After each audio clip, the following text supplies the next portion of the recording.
However, he's taken a different view because he says he was morally outraged by the atrocities in Syria. Day 4 in the search has expanded for a Wisconsin man who may be planning an act of mass violence targeting President Trump. The FBI offering a $10,000 reward, and they're not even sure Joseph Jablowski is still in Wisconsin. He already stole a bunch of firearms from a gun store. Rock County Sheriff Robert Spoden. We believe that, he's hunkered down, and his attempt, I believe, is to wait us out, hoping that our resources will be drained enough that we'll start pulling back and that he can, commence with his, whatever his plan may be. You're listening to ABC News. Hiring is the most challenging part of my job. It's really hard. The searching, the sorting through resumes. Most people don't have the right experience. We started using ZipRecruiter about 3 months ago. Right from the start, you could tell it was going to make hiring a lot easier. One click and my job was posted to 100+ job boards, all the top sites. All of the candidates came to my dashboard, and it's easy to compare them. Thumbs up if I liked them, thumbs down if I didn't. No emails and attachments, printing up docs, phone calls, none of that. And I couldn't believe the number of great applicants we got. I had the person we needed within 1 week. I don't know how we hired before ZipRecruiter. Whether you're looking to fill one position or 20, find the best candidates with ZipRecruiter, where your job is just one click away from 100+ job sites. ZipRecruiter, the fastest way to hire. And right now you can try ZipRecruiter free. Just go to ZipRecruiter.com/ABC Radio. That's ZipRecruiter.com/ABC Radio. ZipRecruiter.com/ABC Radio. Chinese President Xi Jinping wrapped up his first in-person meeting with President Trump Friday at Mar-a-Lago in Florida. Secretary of State Rex Tillerson says the two talked trade. The president underscored the need for China to take concrete steps to level the playing field for American workers, stressing repeatedly the need for reciprocal market access. The president adding that progress was made. A city whose 911 system has been hit with major problems had another public safety issue starting Friday night. ABC's Jim Ryan is in Dallas. Across the city, the wailing of sirens kept nervous Dallas residents awake overnight. Soon, the already troubled 911 system was overloaded with people calling about the sirens. The problem spread into at least one suburb. The police department and fire department, even the FBI, tweeted that there was no actual emergency. City officials still working to shut off all the 156 outdoor warning sirens are at a loss to explain the source of the malfunction. Jim Ryan, ABC News, Dallas. Back now to Florida, the brush fire that has been burning in Broward County north of Miami, now spreading to more than 5,000 acres. Overnight, a fire broke out in Port St. Lucie near First Data Field. A fireworks display at the stadium believed to have ignited that blaze. The latest addition to the menu at the Seattle ballpark where the Mariners play, toasted grasshoppers, $4 a bowl. This is ABC News.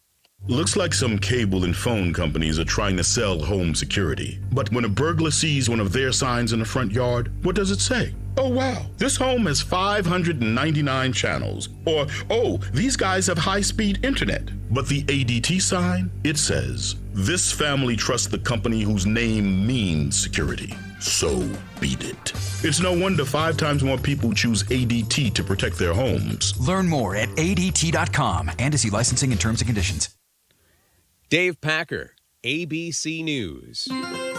From the KMET Weather Center for Beaumont and the Pass area on this Saturday morning, we have a wind advisory in effect through 10 o'clock tonight. There's a chance for morning showers. Skies will clear this afternoon with a high of 64 as winds gust to 40 miles an hour.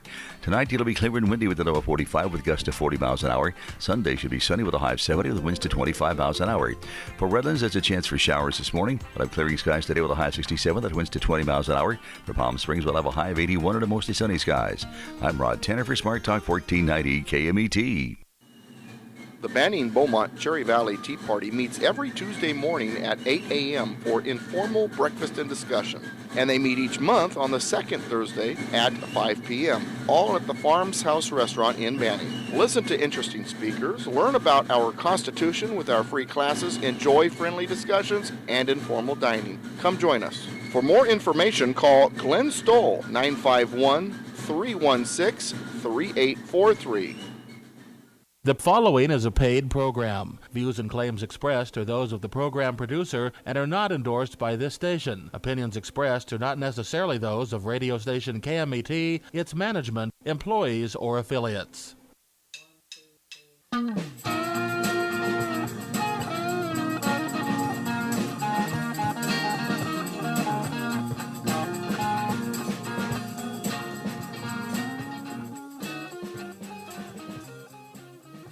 thinks. And it's funny, but it's also really troubling. Okay. That is not the way our democracy works. We've been around for 240 years. We've had free and fair elections. We've accepted the outcomes when we may not have liked them. And that is what must be expected of anyone standing on a debate stage during a general election. President Obama said the other day, when you're whining before the game is even finished, it just shows you're not up to doing the job. And let's be clear about what he is saying and what that means. He is denigrating, he's talking down our democracy. And I, for one, am appalled that somebody who is the nominee of one of our two major parties would take that kind of position. One of you will not win this election. So my final question to you tonight, are you willing to accept the outcome as the will of the voters? Secretary Clinton? Well, I support our democracy. And sometimes you win, sometimes you lose. But I certainly will support the outcome of this election. And I know Donald's trying very hard to plant doubts about it, but I hope the people out there understand this election's really up to you. It's not about us so much as it is about you and your families and the kind of country and future you want. So I sure hope you will get out and vote as though your future depended on it, because I think it does. All right. It's Saturday afternoon, Constitution Radio with Douglas V. Gibbs. Thank you, Alex, for your idea to put that on. I felt I agree with you. That's very good to put on. Remember that was the debates. That was the debates back before the election where Hillary Clinton was hammering on Donald Trump because he was arguing that there might be some fraud going on with these elections, and when asked if he would accept the election results, he said, "Well, we'll see. We'll see." He didn't really answer it, and so she and the Democrats just went bananas, ballistic over it. And so that's what Hillary Clinton had to say about accepting the election. Before I get to Alex here, Dennis, you know I was cringing every time I heard her say democracy. You know that, right? Oh, yeah. It's not a democracy, it's a republic. As President Trump continues to find himself under the assault of the liberal left, them screaming, "Not my president, not my president," and the Democrats claim they refuse to accept their elections results. Remember those words. Remember what Hillary Clinton said during the debate. Sometimes you win, sometimes you lose, but you got to accept the election. Didn't she say she would accept the election results if she lost, Alex? Well, it seems to me that Al Gore was a picture of stoic acceptance of the elections in his case. Well, you got to remember, too. He at least had the hanging Chad argument or whatever it might have been. Well, you got to remember, too, when she was saying this, she was 100% convinced that she was going to win. Yeah. So you have to take that into consideration, too. Pride goeth before the fall. So. Now, as we move forward with the Trump presidency, wow, what a busy week. I was so busy working on the blog, I didn't have much time for my books that I'm writing because there was a lot of news that came out of the world this week. The conservative Never Trump crowd claim that Trump is beginning to show his leftist colors based on his fight with the Freedom Caucus. Now, Alex? Okay, so Trump had that tweet a couple weeks ago, right? Kind of challenging the Freedom Caucus, which are the Tea Party guys in Congress. Now, if he had such a beef with the Tea Party guys, why was it then he went and played golf with Senator Rand Paul, like the main guy in the Freedom Caucus? Well, he's a negotiator. He's a deal maker, and the golf course is where he made his fortune, I imagine. No doubt. And Rand Paul said it was a fruitful outing. I mean, so one has to ask, how is Trump's relationship with the conservatives really going? And I think it's better than the Never Trump and the Democrats are making it out to be. And then we've got war erupting in Syria. Well, wait a second. War already erupted. It was an existing conflict. Yeah, we'll talk about that. So Trump decided to launch a U.S. strike on an airfield in Syria And in the U.S., Neil Gorsuch's Supreme Court confirmation through nuclear means has been achieved. And we've seen an expansion of the definition of the concept of civil rights in the lower courts. So that we have to ask ourselves if that's constitutional. So that's what's going on today. Are you ready? Is your seatbelt buckled, Alex?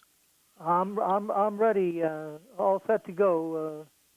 Let's have at it. Let's have at it. Okay, well, let's talk about Obama's alleged surveillance on Trump. Evelyn Farkas, Susan Rice. News is coming out that, by the way, for those of you who want to join the program, I would love for you to call in 951-922-3532, especially when we get to war powers. I'm sure there's a lot of you who are going to want to argue with me. 951-922-3532 is the number if you want to, because you're listening live 2 hours right here on KMET. Okay, so Evelyn Farkas is, you know who Evelyn Farkas is, Dennis? Do you remember her? She used to work for Obama, and she was on MSNBC a few weeks ago. She was a part of what was it? She was the Deputy Assistant Secretary of Defense, and she left the administration in 2015. And she was on MSNBC back on March 2nd, 2017, talking about how she had been trying to pressure her old colleagues in the Obama administration, even Barack Obama himself, to disclose to each other what they knew about Trump based on their surveillance, because the different parts weren't communicating. And here's her quote. "I was urging my former colleagues, and frankly speaking, the people on the Hill, to get as much information as you can, get as much intelligence as you can before President Obama leaves the administration, because I had to fear that somehow that information would disappear with the senior people who left. That's why you have the leaking, because people were worried." Then Susan Rice suddenly appears, and she's under pressure now because it looks like she was the person who removed the classified mask and leaked to the media. She's the one that, which breaks the law. She's trying to deny everything. Doesn't Hillary's America come to mind? Deny, deny, deny, by Dinesh D'Souza. And the evidence that is emerging regarding Rice, the whole thing's becoming devastating for the Democrats, and more believable that they did have surveillance on Trump and his people during the campaign. But you can't let the facts get in the way. Well, yeah, but it's starting to sound like it's even worse than what Watergate was, is it not? Oh yeah, Watergate was a kindergarten tryst compared to the level involved in this, from what we can tell. Well, it's Susan Rice.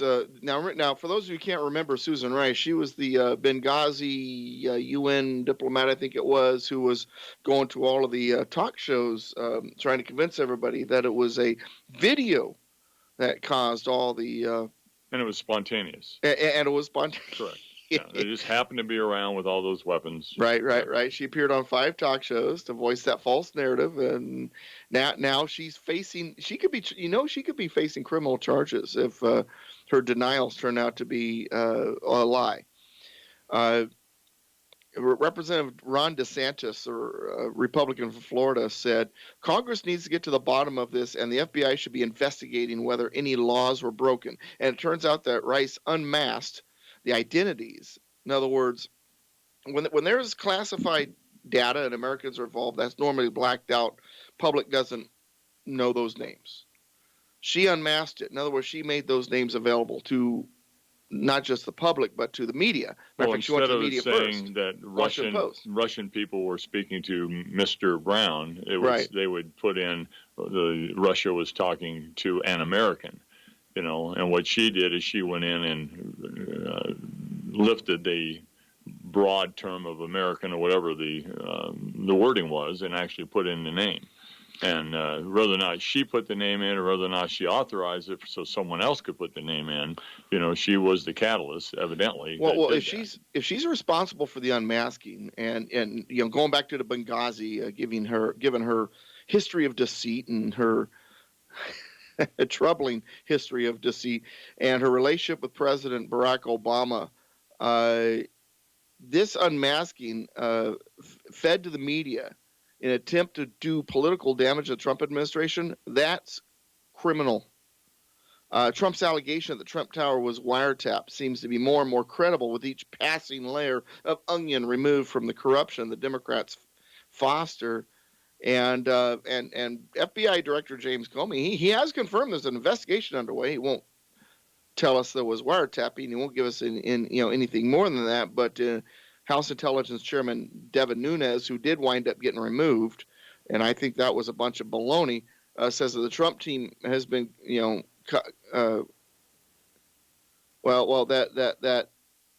the Obama administration is behind this. What unravels next? If Rice is indeed involved in the leaks, and it can be confirmed that surveillance was indeed in place, Rice, which connects Obama, was involved. The unraveling may include the entire Democrat Party. Alex, what say you? I say that she is so corrupt and so destructive in a position of power that you can have a major international scandal with her at the center of it and not even notice it because you're talking about Benghazi and et cetera. But in 1998, 2 American embassies were bombed, car bombed in Tanzania and Kenya. Right. 12 American diplomats were killed in the Kenya one. 200 Africans were killed. And as in Benghazi, here's the similarity. Requests for more security were denied. Warnings were issued. Prior incidents were ignored. And Susan Rice went on TV to explain it all. She reminds me of that guy in Little Abner, the guy who's had no vowels in his names, had a black hat and a cloud over his head all the time. Wherever she goes disaster, death, and horror. Well, that's what seems to surround Barack Obama and everything associated with it, and everybody associated with him as well. And the Democrat Party, no one recognizes it anymore. I mean, they've always been to the left. The communists have always been involved, the socialists, so on. They've gotten to the point where Democrats who at least had a doubt that the Democrats weren't, they're even now convinced that the Democrat Party's gone off the deep end and that they're willing to do whatever it takes, criminal or not, to reach their ends, which is the socialist ends, and the ends justify the means. Well, as I was driving out here tonight, or this afternoon, for the show, the thought in my mind along this line was that, in truth, the Democratic Party is an enemy to the Constitution of the United States. Oh, absolutely. The leadership. I'm not saying, there's a lot of great Democrats out there that are still under the ether thinking that they're still the party of A, B, and C, whatever they may be. But the actual leadership, and again, not to plug the movie Enemies Within again, but, there is documentation with people that are both elected and unelected positions of power. And the same thing would hold true, regrettably, even in the mainstream media, that they have no business doing the things they're doing with the backgrounds they have. One of our sponsors, Constitution Quest Game, I was talking with one of the people behind that game last night. We had sat down, had a little dinner, we're talking, and he told me that when they first came out with the game, so they could be completely fair, they sent out invitations to Republican groups and Democrat groups to offer to show the game. Okay. Republican groups answered in large numbers. Not a single Democrat group responded.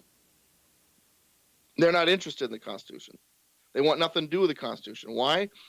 Because the Constitution gives way too much power to. Well, it gets in the way of their agenda. Yeah, absolutely.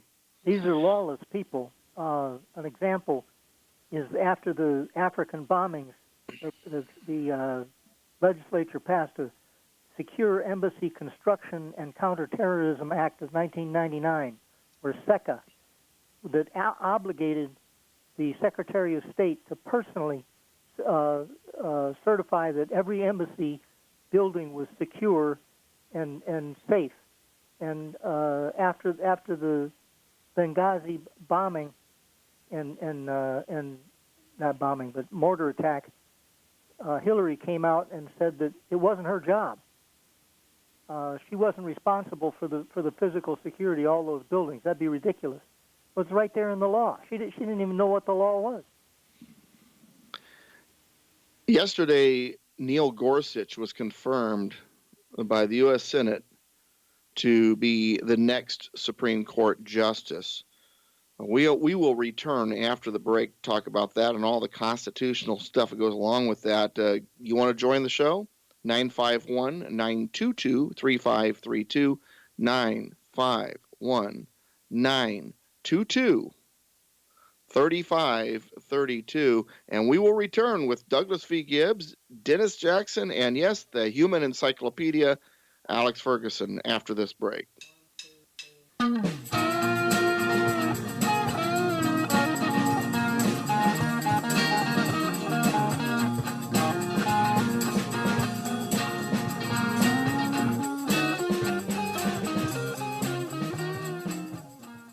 Check us out online at KMET1490am.com. What's your constitutional IQ? Your quest to learn the Constitution can be fun for the whole family. Learn about the Constitution as you play the Constitution Quest board game. Learn more at constitutionquest.com. Hi, this is Ed Hoffman, President Wholesale Capital Corporation, your direct mortgage lender. Real estate prices are still low, which means now's the time to buy your next home before they go up. Whether it's a home to live in, a vacation house, or an investment property, we can meet your mortgage financing needs to help you realize the next phase of your American dream. At Wholesale Capital Corporation, we make sure you get a loan that you can afford with terms that work for you. Wholesale Capital welcomes FHA buyers, conventional buyers, jumbo loan buyers, and we proudly help the U.S. military veterans take advantage of the zero down payment VA loan program. Nobody treats veterans better than Wholesale Capital Corporation. Seniors, if you're interested in creating an additional stream of income or just making your mortgage payment go away with a reverse mortgage, Wholesale Capital would love to help you. To speak with a loan officer who has your best interests in mind, call Wholesale Capital at 855-640-2020. That's area code 855-640-2020. Wholesale Capital Corporation, where we can close.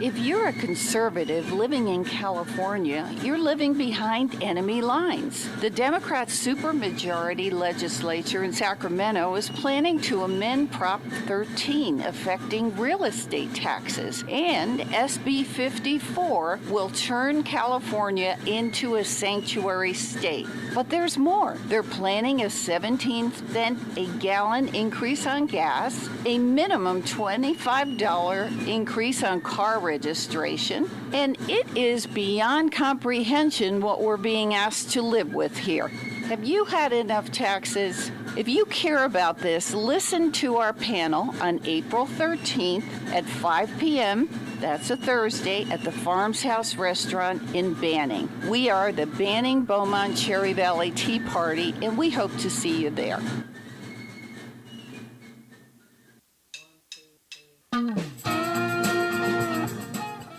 Welcome back. Constitution Radio with Douglas V. Gibbs. I wanted to real quick let you know, because this is the last week. You need to get your tickets this week, or it's too late. If you're going to go to the Birth Choice Gala in Temecula, Birth Choice Temecula, it's a pro-life pregnancy center in Temecula, California, and they're going to have on April 22nd, their big gala event. I'll give you all the details, addresses just a sec, but you go to BCT, that stands for Birth Choice Temecula, BCT, the number 4, life.org to figure out how to get your tickets. And then there's going to be a link there at the top that says 2017 Annual Gala. Click that. Now, this is going to be at the Timacu Hills Ballroom beginning at 5 o'clock on April 22nd. That's a Saturday. 41687 Timacu Drive in Temecula. And the guest speaker from Moms in Prayer International will be Sally Burke. Here's another reason why I really want you to be there. Aside from the fact that I'm associated with this organization, I love the work they do. They're on Winchester Road. They're at 41750 Winchester Road in Temecula. BCT, the number 4, life.org. And not only because I'm associated with them, I'm on their board, I'm secretary for the board, I love being a part of this organization, but I'm really excited about who they have landed to be their MC at this event. This MC has all kinds of experience in front of a microphone. It's me, Douglas v. Gibbs. That's right. I'm going to be the MC, so I want you there. I want you to criticize me at the radio show later, the following week. Evening Under the Stars, Gala for Birth Choice Temecula, April 22nd, 2017. $80 ticket, $80, cocktail attire, look nice. Get your tickets now, because by this show's broadcast next Saturday, it'll be too late. You get your tickets now. They're in the final week of the tickets being offered for this event in Temecula. Hope to see you there. And if you are a listener, be sure to say hello. Come over to me. Let me know you're a listener, and I would love to get a chance to talk to you. Okay.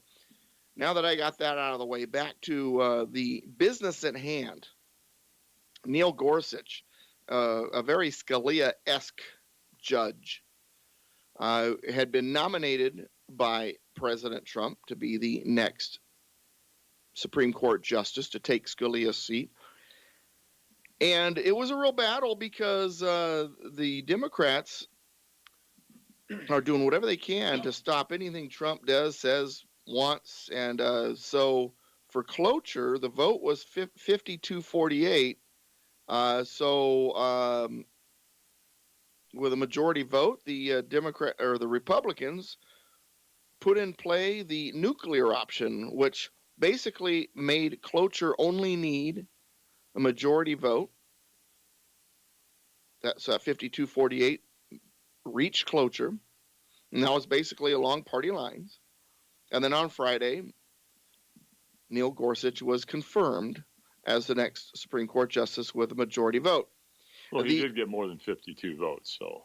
Yeah, I think it was 55-45 for the confirmation vote, if I remember properly. Now, here's the thing about cloture. What cloture is, for those of you who don't know, is basically it is during debate, it takes 60 to end the debate. And then once the debate is ended, then they can go to the vote for whatever it is, which is a majority. And so what happens during that time when you have a filibuster is a minority party might try to refuse to get to the 60, refuse to give them enough votes so it stays a debate, so that it never comes to vote, so that it never happens. Now, that 60 vote rule is gone now until the U.S. Senate decides to return it, and I doubt that's going to happen anytime soon. The division being created by the Democrat Party's emotional and unfounded tirade against Trump will likely never allow any more can't we just get along moments again when it comes to either House of Congress. What McConnell had to say about this is that the Democrats moved to filibuster Gorsuch as part of a much larger story in which the left is trying to politicize the courts and confirmations. Quote, "It's a fight they have waged for decades with a singular aim, securing raw power no matter the cost to the country or the institution. It underlies why this threatened filibuster cannot be allowed to succeed." That's Mitch McConnell of Kentucky on the Senate floor. Gorsuch, who is 49, has a decade of federal appeals court experience, unanimous support among both Senate and Republican, both Senate Republicans and Democrats back when he was appointed to the Federal Appeals Court, 10th Circuit of Appeals. They were fine with him then. And Gorsuch's qualifications make him a strong addition to the court for decades to come. But in true socialistic bourgeoisie versus proletariat communist style, the Democrats have been saying that putting Gorsuch on the court will produce more decisions favoring corporations over working class Americans. Ever been hired by a poor person?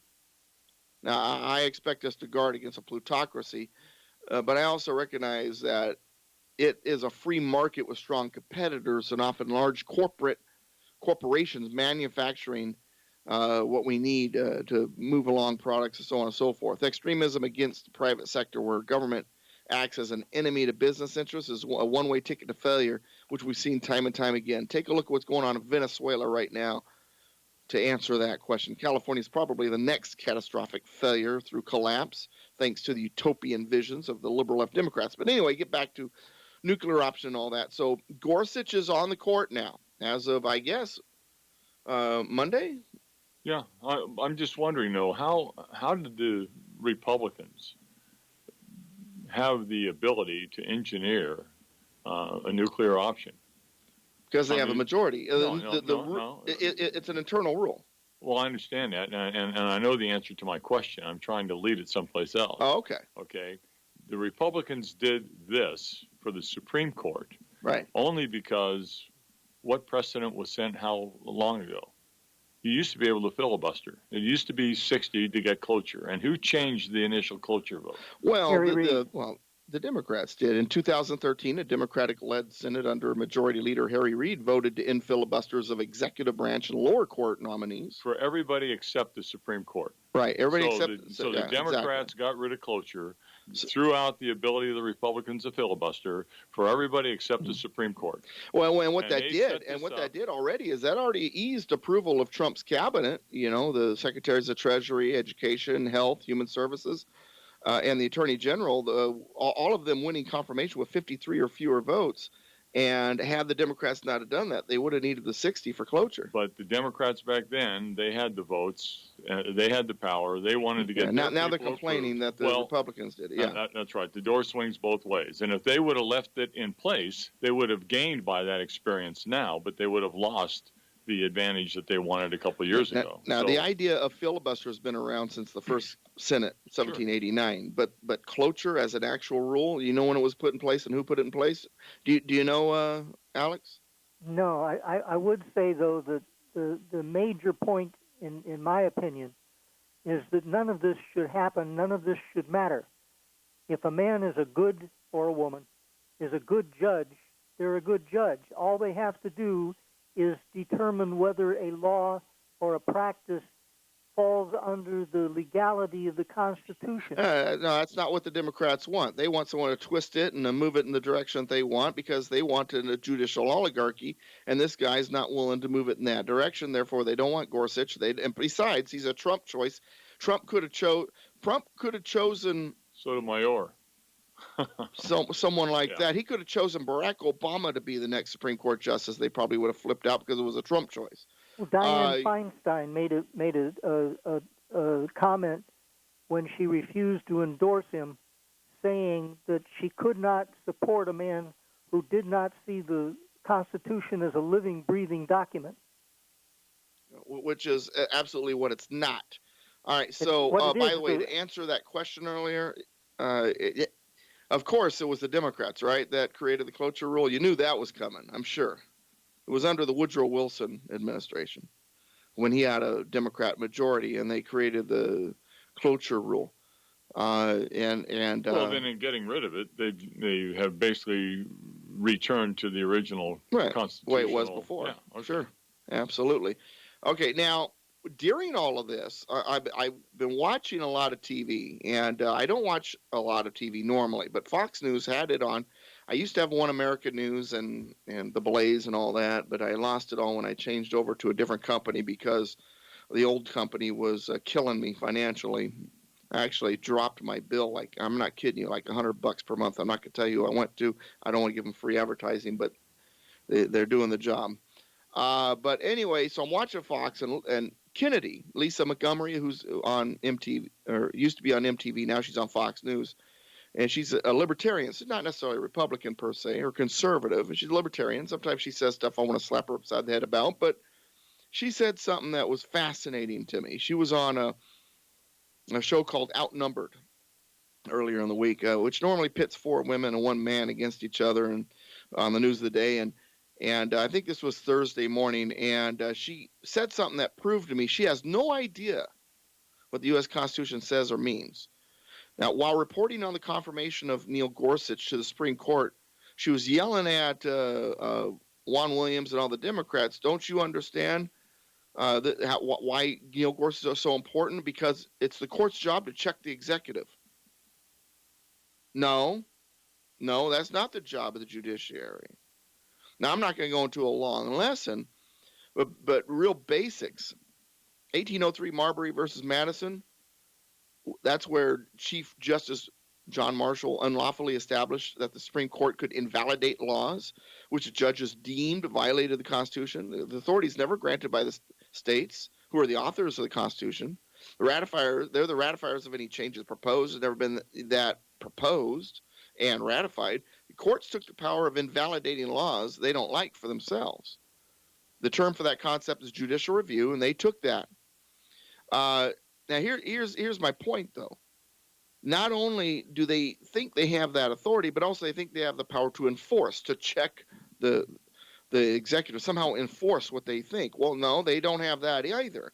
In Marbury versus Madison, the ruling was in favor of plaintiff William Marbury. The case was concerning an appointment of midnight judges that went on during the waning days of the John Adams presidency, as the Federalist Party desperately attempted to pack the courts with big government status during the time between the 1800 election and the inauguration of Thomas Jefferson.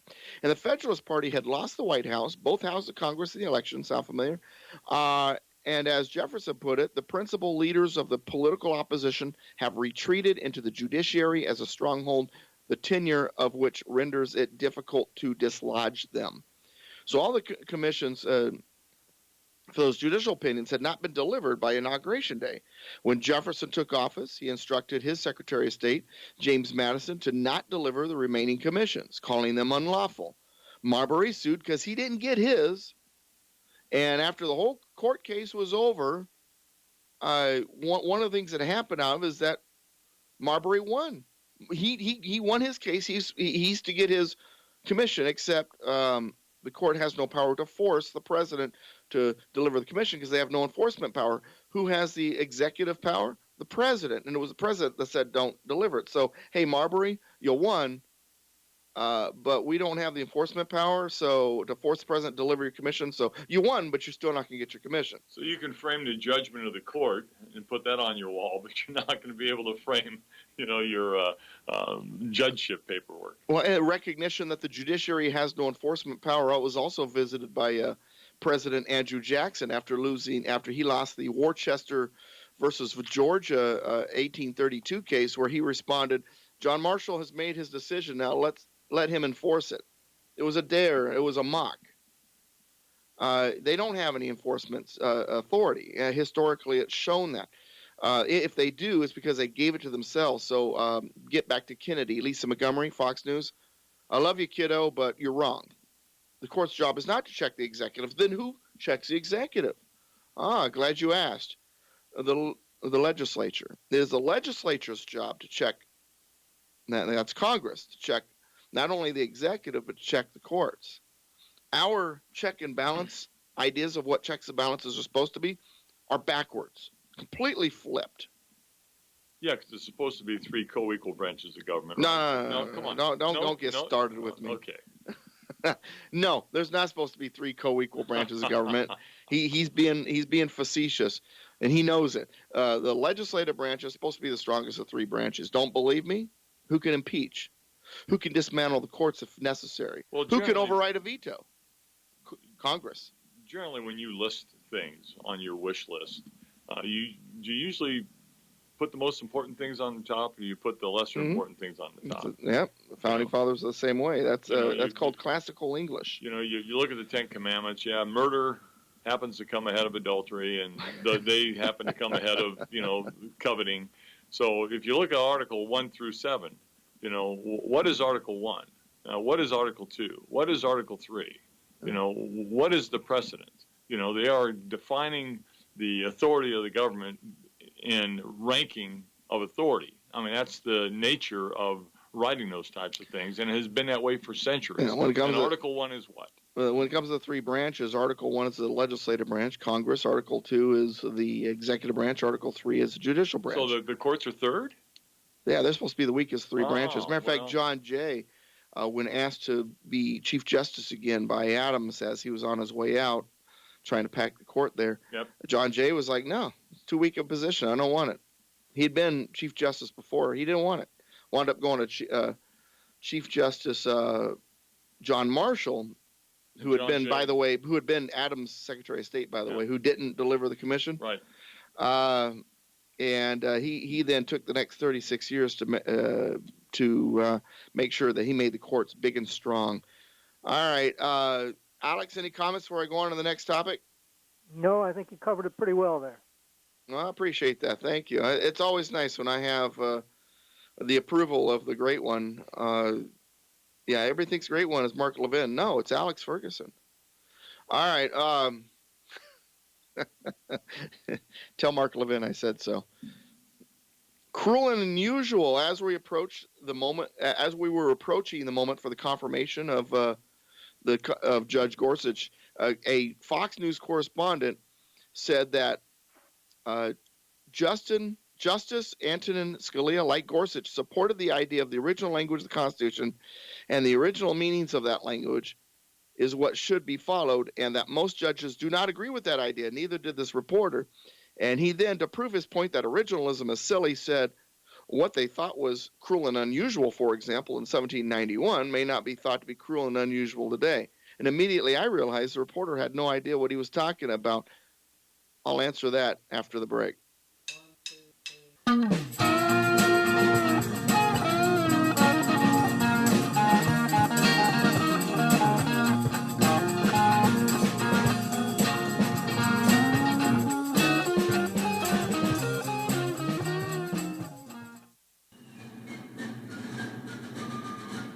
If you're a conservative living in California, you're living behind enemy lines. The Democrat supermajority legislature in Sacramento is planning to amend Prop 13 affecting real estate taxes, and SB 54 will turn California into a sanctuary state. But there's more. They're planning a 17-cent a gallon increase on gas, a minimum $25 increase on car registration, and it is beyond comprehension what we're being asked to live with here. Have you had enough taxes? If you care about this, listen to our panel on April 13th at 5 p.m.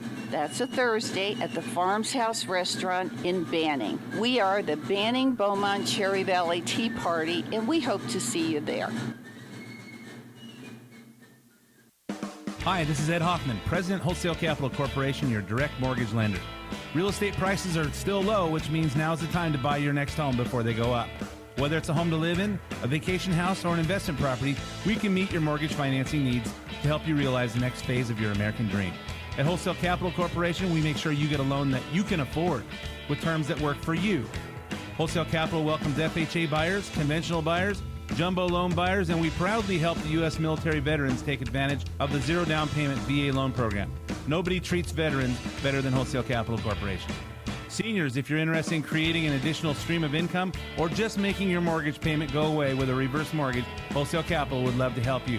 To speak with a loan officer who has your best interests in mind, call Wholesale Capital at 855-640-2020. That's area code 855-640-2020. Wholesale Capital Corporation, where we can close.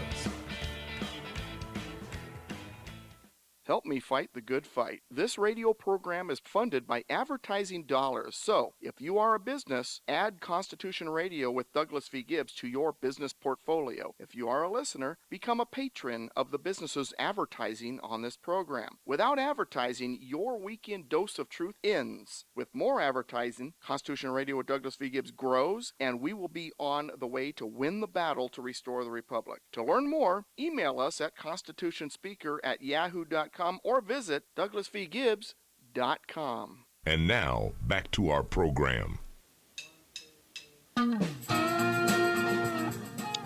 Welcome back, Constitution Radio with Douglas V. Gibbs. You want to learn more about what I do? douglasvgibbs.com. douglasvgibbs.com. My blog is at politicalpistachio.com. Now, earlier I was talking about on April 22nd is the Birth Choice Gala. BCT, that's B as in birth, C as in choice, T as in Temecula, BCT, the number 4, life.org. And then I'm going to be the MC of that event, and I want you to get tickets, $80 a person. It's a fundraiser. It's Pro-Life Pregnancy Center in Temecula, very, very awesome organization. We also now have a satellite birth choice of HIMET. So if you're interested in what we're doing on the pro-life game here in the Southwest Riverside area, definitely want to be at that event. But the day after that, okay, whether you're going or not on Saturday the 22nd, you got to go on the 23rd. First of all, there's no cost to you. No cost. It is an opportunity. It's a March of Remembrance, and it's an opportunity to remember the Holocaust and stand against anti-Semitism. April 23rd, 1:15 p.m. until 5 p.m. at the Murrieta City Center, One Town Square, Murrieta. It's right behind City Hall. There's a park back there, and I was there last year. It's a tremendous event. Starting at 1:15, we'll be worship and prayer at 2 o'clock to 2:45. The march. We walk. There's basically a pre-designated area. 2 laps, you walk, and it's a march of remembrance. You're quiet, you're solemn, you march of remembrance. And then from 3 to 5, the memorial service and dedication, and there's going to be a dedication. This is the reason why I want you there, because they have this event every year, but this is the only time this is going to happen. In Murrieta, they are going to erect a permanent Holocaust memorial, and the dedication of that permanent Holocaust memorial will be during the final 2 hours of the March of Remembrance event. Organizer Pastor Jack Flournoy contacted me. We'll probably have him on the radio program either today or next Saturday. It looks like it'll be next Saturday because he hasn't called in yet. So we're going to have him on the program. I'm going to try to get also a friend of mine named Yael, who's also one of the organizers, and see if we can get her on the program and talk about this. Definitely want you there. So April 22nd, Birth Choice Temecula Gala. April 23rd, March of Remembrance in Murrieta. So for those of you who live up here in the Pass area, head on down the hill. Pay us a visit down there in Temecula, Murrieta for these extremely important events. Okay, back to our radio program. I mentioned earlier what this Fox News correspondent, I didn't catch his name, what he said. He was challenging originalism, and he said, what they thought was cruel and unusual in 1791 may not be thought to be cruel and unusual today. In today's vernacular, cruel and unusual is thought to be defined based on degrees, or what is the degree of how cruel the item is.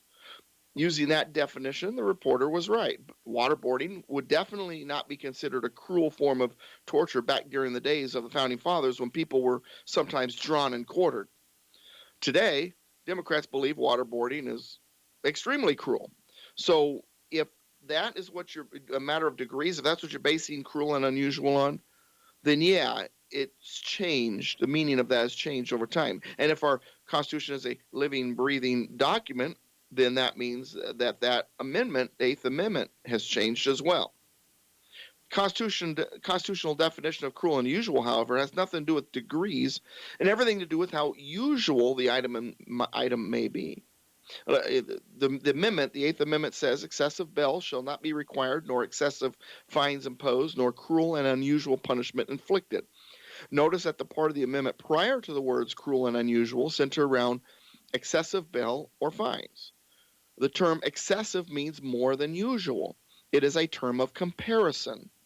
If prisoner A and prisoner B paid $400 fine for a petty crime, should prisoner C be required to pay $18,000 for that same crime? No. Compared to the usual fine or bail, the latter amount is excessive. Same thing goes for the phrase cruel and unusual. Detainee A, for a particular crime is given 30 days in jail, let's say, and 6 months community service. Detainee B is given 15 days in jail plus time served, which is 10 days, and to participate in 6 months community service. Then here comes detainee C. He gets 90 days in the county jail, 2 years in a state institution, then 3 years community service after he gets out.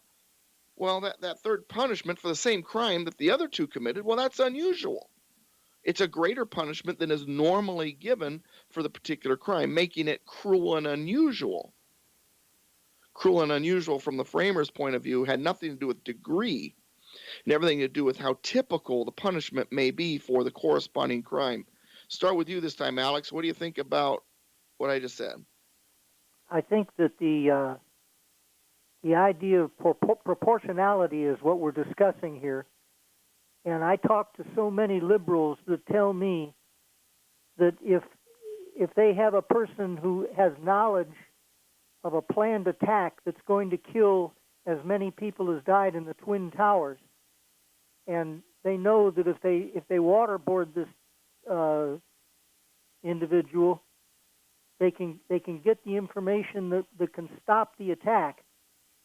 Are you telling me that waterboarding is proportional to 3,000 people losing their lives horribly?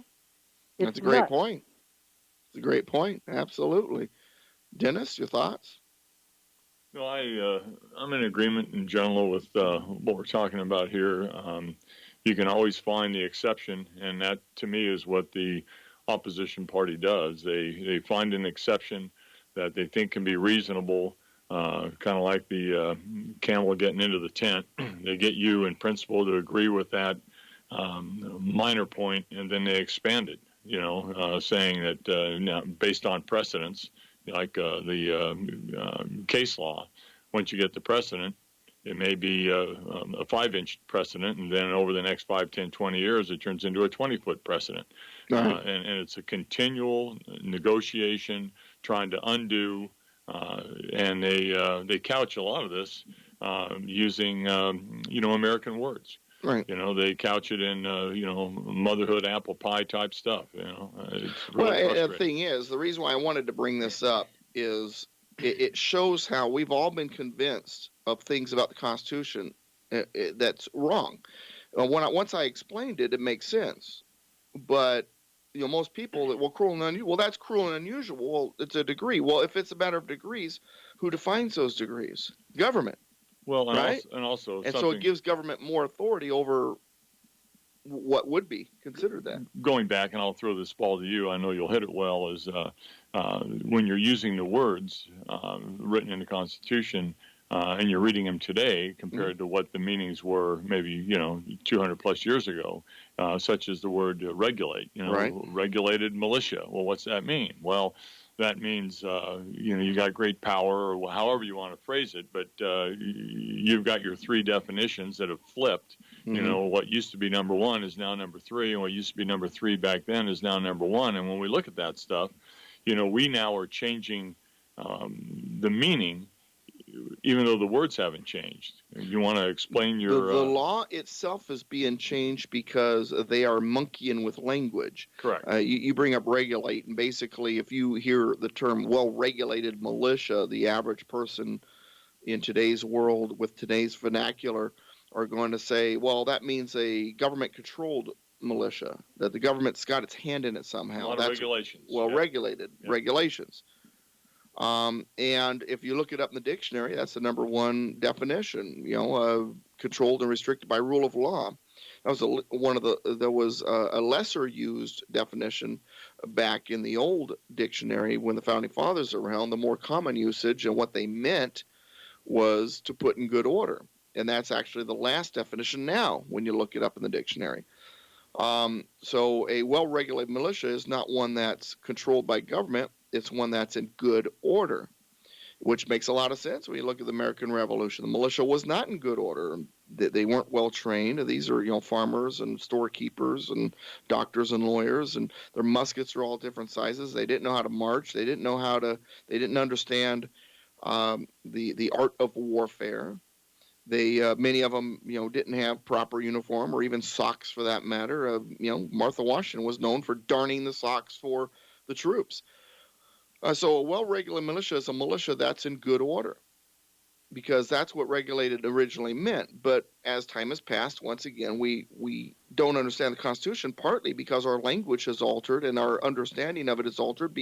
And that's partly because there have been those who are against the original intent playing games with the language. I mean, 5 times in the Federalist Papers, and get back to the democracy republic thing, right. 5 times in the Federalist Papers, James Madison had to explain the definition of republic and how it was different from that of democracy.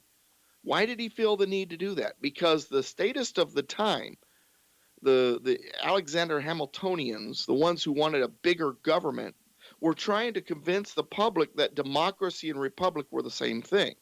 As much as things change, they stay the same. And so he felt the need to explain the difference even back then. They were already trying to monkey with the language. And what was the wording in the opening statement of that famous woman that we played at the beginning of the show? Oh, yeah, you're talking about Elizabeth Powell when asked by Benjamin Franklin, or she asked Benjamin Franklin, "Sir, what have you given us, a monarchy or a republic?" And he said, "A republic, ma'am, if you can keep it." Well, I was referring to Hillary and her use of democracy. Over Never mind that woman. But you said famous woman. I was thinking Elizabeth Powell. Oh, yeah, okay. I guess you thought I meant infamous woman instead of famous woman. Yeah, infamous. That'd be Hillary. Yeah.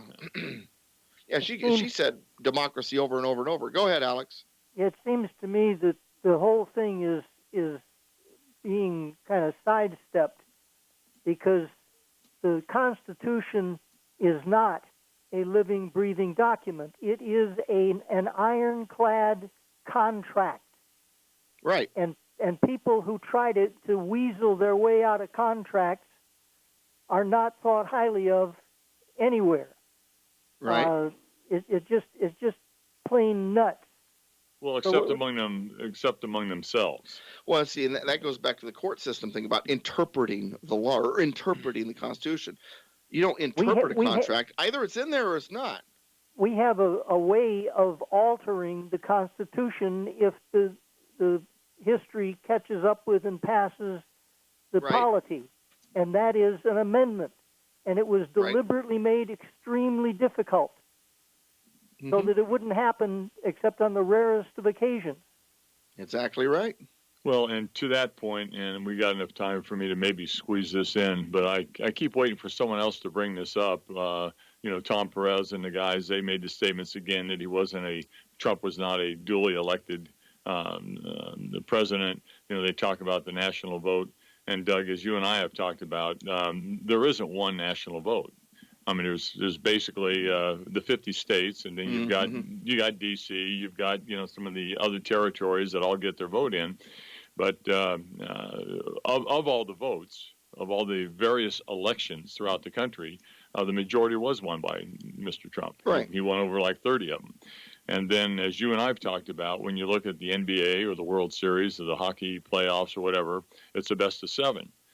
What they don't add up the total score of both teams over those 7 games, and whoever has the most runs or the most points gets the championship. It's whoever won, 4 out of the 7 games. And if I beat you every game by 1, and the 3 games you beat me by 10, you scored more than I did, but I won 4 out of 7. And when you look at the national election that way, and again, the states do have a voice, and through the Electoral College, it's all part of the concept. He did cleanly win the election. He didn't have the most runs, but he won the majority of the games. And that's a great explanation of the Electoral College. We got to go to break. It's a hard break. When we come back, women, homosexuals, transgender, and illegal aliens.